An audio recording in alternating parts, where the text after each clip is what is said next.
When people have ongoing difficulties with depression or personality difficulties, it often relates to one or more of three core fears. Fears of disapproval, fears of failure, and fears of discomfort. Now, it's natural that these things could be fears. Like, let's take a fear of disapproval. If thousands of years ago, someone received the disapproval of their tribe and was expelled from their tribe, you wouldn't survive. So it's natural through evolution that we've learnt to look to get the favour and acceptance of those around us. The problem is that our fears of disapproval can be exaggerated, and it can lead to a great level of distress or concern if, for example, there might be some disruption in a relationship, or if we feel that someone's frowning upon us in some way. So that's one of the core fears that we look for, and that shows up a lot in things like social anxiety and avoidance. Another core fear is a fear of failure, and attitudes of perfectionism underlie depression very often. So we look out for perfectionism when people have repeated depressions.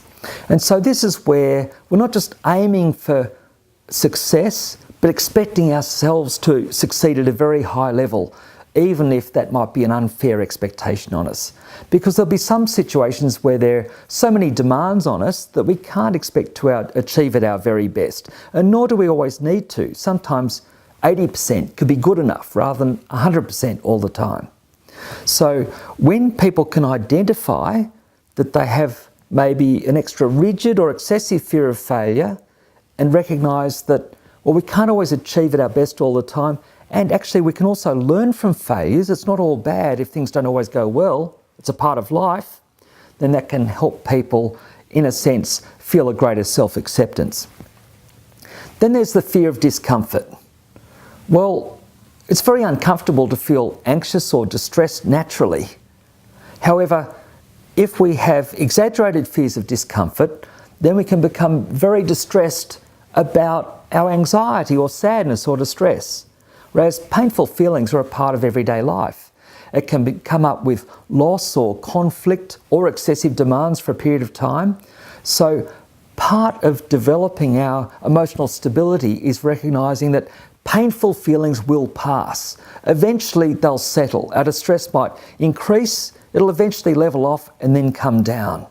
And recognising that we will get through that intact is a part of what gives us extra emotional stability and equilibrium. So as therapists, we look out for these things: fears of disapproval, fears of failure, fears of discomfort.